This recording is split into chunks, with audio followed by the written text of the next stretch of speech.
It was 6:15 a.m. on a freezing Tuesday morning. I woke up to a sound coming from the guest room down the hall. It wasn't just a normal cough. It was a tight, strained wheezing. The kind of sound that forces you out of bed before your brain even fully wakes up. My mother is 82 years old. She has lived with us for the past 4 years. When I ran into her room, she was sitting upright, clutching her chest. Her skin had a terrifying pale gray tone, and she couldn't catch her breath. I knew I couldn't wait for an ambulance. I needed to get her to the emergency room immediately. But there was a problem. My car was in the shop with a blown transmission. I had been waiting on parts for 3 days. I rushed downstairs. My wife, Sarah, was sitting at the kitchen island. She was dressed in her expensive workout gear, scrolling casually through her iPad, her morning matcha latte steaming beside her. Her luxury SUV, fully paid off by me, was sitting right outside in the driveway. "Sarah," I said, trying to keep the panic out of my voice. "My mom can't breathe. My car is still in the shop. I need to take yours to the hospital right now." She didn't even look up from her screen. She took a slow sip of her drink. "I have a private Pilates session at 7:30, she said flatly. "And then I'm meeting the girls for brunch." "Sarah," I pleaded. "She is turning blue. I will have the car back before your brunch." That is when she finally looked at me. There was no worry in her eyes, no stress, just pure, cold indifference. She looked at me, sighed, and said 5 words that completely erased 15 years of marriage. "Not my problem. Figure it out." For a second, I thought I misheard her. The woman I had built a life with, the woman whose entire lavish lifestyle I funded, was refusing to help save my mother's life over a workout class. I stood there. I didn't scream. I didn't throw her latte against the wall. I simply looked at her, and I nodded. "Okay," I said. That was it. Just one word. "Okay." I turned around, called my next-door neighbor, and carried my mother out the front door. Sarah didn't even get up from her stool. She thought I was just accepting defeat. She didn't realize that the man who walked out of that door was no longer her husband. He was the architect of her new reality. The hospital smelled like bleach and stale coffee. I sat in the uncomfortable plastic chair of the waiting room for 4 hours. The doctors finally came out and told me that my mother was stable. We had gotten there just in time. Fluid had built up in her lungs, but her heart was holding on. As the adrenaline slowly drained from my body, a cold, quiet clarity took its place. My mind wasn't in the hospital room anymore. It was back in my kitchen. Sarah is a selfish woman, yes, but she isn't stupid. Missing a Pilates class or a brunch doesn't cost anything. So why was she so absolutely desperate to keep her SUV that morning? Why was she guarding her schedule like it was a matter of life and death? I pulled my phone out of my pocket. Sarah's luxury SUV was fully paid for by me, but because of the tax structure, it was insured under my commercial business policy. A policy that mandates a live GPS tracker on every vehicle. I opened the insurance app. The screen loaded. I expected to see the blinking blue dot at her high-end gym, or maybe at a fancy restaurant downtown. It wasn't at either. The SUV was parked outside a sleek, glass, high-rise building in the financial district. I zoomed in on the map. I knew that building. It housed the offices of Sterling and Vance, the most aggressive, high-profile asset liquidation and divorce law firm in the state. My pulse didn't quicken. My hands didn't shake. I simply stood up, walked down to the quiet hospital cafeteria, and opened my laptop. I didn't need to guess anymore. I needed numbers. And numbers don't lie. I logged into our joint investment portfolio, a portfolio I had built over 35 years of hard work. There it was. A pending wire transfer, initiated yesterday afternoon. $35,000, transferred to an escrow account. The memo simply read, "Retainer." I leaned back in my chair. She wasn't just going to a workout class that morning. She was going to an in-person strategy meeting. While I was focused on saving my mother's life, Sarah was meticulously preparing to ruin mine. She was planning to blindside me, freeze my own assets, and walk away with half of everything I had built before I even realized we were at war. At exactly 12:15 p.m., my phone buzzed. It was a text from Sarah. "Everything okay?" Just 2 words. No phone call. No apology. Just checking a box to maintain the illusion of a caring wife. I stared at the message. Most men would have sent a furious paragraph back. They would have confronted her about the lawyer, the money, the disrespect. But confronting a thief only teaches them to hide their tracks better. So I typed one single word.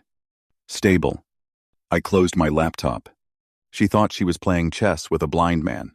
She didn't know that I had just seen the entire board, and it was my turn to move. They say the hardest battles are the ones you fight in silence. But I have learned that silence is exactly where you win them. I didn't drive home from the hospital. My mother was resting comfortably, heavily medicated and safe in the cardiac ward. So, I took a taxi straight to the offices of Vance and Hughes, my corporate attorneys. For 35 years, I built a commercial real estate firm from the ground up. I know how to structure a contract, and I know how to dismantle one. I walked into Richard Vance's office and placed my laptop on his mahogany desk. I showed him the GPS logs. I showed him the pending $35,000 wire transfer to the divorce firm. Richard is 68 years old, a veteran of corporate warfare. He looked at the screen, then looked at me. "She is preparing a financial ambush, David," he said quietly. "If she files first on a Friday afternoon, the courts will freeze all joint assets over the weekend. You won't be able to touch a dime of your own money until a judge reviews it." "I know," I replied. "So, we don't let her reach Friday." For the next 4 hours, we executed a complete structural recalibration. I didn't do anything illegal. I simply enforced the boundaries she forgot existed. Step 1. The accounts. I called the bank and flagged the $35,000 transfer as unauthorized, pending a dual signature review. The bank immediately froze the transaction. I closed the joint home equity line of credit. I redirected my entire pension and Social Security deposits into a new, individual account. Step 2. The credit cards. Sarah had 3 platinum cards, all issued under my primary account, all paid by my company. I didn't cancel them out of spite. I canceled them out of structural necessity. And then came step 3. The luxury SUV. Sarah treated that car like it was her personal throne, but the title didn't have her name on it. It was registered to my holding company for tax purposes. She used that car to drive to a lawyer to plot my ruin, while refusing to let me use it to save my mother's life. I picked up my phone and called a private corporate towing service, a service I used to remove abandoned vehicles from my construction sites. I gave them the GPS coordinates of the SUV. It was still parked outside her lawyer's office downtown. "I need a commercial vehicle recovered," I told the dispatcher. "It is legally owned by my firm. Tow it to the secure lot in the industrial district. Do not release it without my personal authorization." "Understood, sir," the voice replied. I walked out of Richard's office at 4:30 p.m. The sky was getting dark. I felt a strange sense of peace. Sarah was probably sitting in that plush law office, drinking sparkling water, smiling as she planned how she would take the house, the savings, and the retirement I bled for. She thought she had all the leverage. She was about to walk out of that building, into the freezing cold, and she was going to realize that the parachute she had spent months building had just been packed with rocks. I went back to my house, the house I paid for, the house she was actively trying to take from me. I made a fresh cup of black coffee and sat at the kitchen island, the exact same spot where Sarah had been drinking her matcha latte that morning. The house was dead silent. My mother was safe in the hospital. My assets were legally secured. I looked at the clock. It was 5:15 p.m., right about the time her meeting with the divorce lawyers would be ending. My phone buzzed. It was Sarah. I didn't answer. I just watched her name light up the screen. She called again at 5:16, then 5:18. I knew exactly what was happening downtown. She had walked out of that warm, luxurious glass building into the freezing evening air, only to find an empty parking space. By the 10th call, I could imagine her face, furious, entitled, pacing the pavement, assuming the car had been stolen. By the 20th call, the anger must have turned into confusion. I knew she was trying to order an Uber, and I knew her platinum card was declining. Her backup cards were frozen. Her $35,000 wire transfer had bounced. She was completely stranded, a millionaire's wife, with $0 to her name. And then came call number 31. Her voice wasn't angry anymore. It was trembling. It was panic. It was fear. I finally swiped the screen and brought the phone to my ear. "David," she screamed, her voice cracking. "David, where have you been? My car was stolen. Someone took the SUV right outside my meeting. And the bank. The bank is declining my cards. I'm stuck downtown." I took a slow sip of my coffee. "Your car wasn't stolen, Sarah," I said calmly. "The company vehicle was repossessed. It's safely locked in my industrial lot." The line went completely quiet. I could hear the traffic passing by her in the background. "What?" she whispered.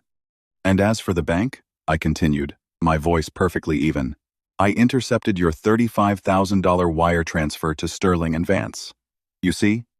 The GPS on the company car is very accurate." Silence. Heavy, suffocating silence. The realization hit her like a freight train. She knew that I knew everything. "David," she stammered, her voice suddenly small and desperate. "David, please. It's freezing out here. I have no money. My cards aren't working. How am I supposed to get home?" I looked at the empty space on the kitchen counter, where her car keys usually sat. I thought about my 82-year-old mother gasping for air. "I don't know, Sarah," I said quietly. "David, please," she begged. "What am I supposed to do?" I leaned forward. "Not my problem," I whispered. "Figure it out." And I hung up the phone. I didn't scream. I didn't break anything. I just drank my coffee. Revenge is loud. Revenge is sloppy. But recalibration is quiet. And when you finally shift the foundation, the people who took you for granted are the ones who fall the hardest. If you have ever found yourself carrying more than your share, if you've ever mistaken endurance for strength, remember this: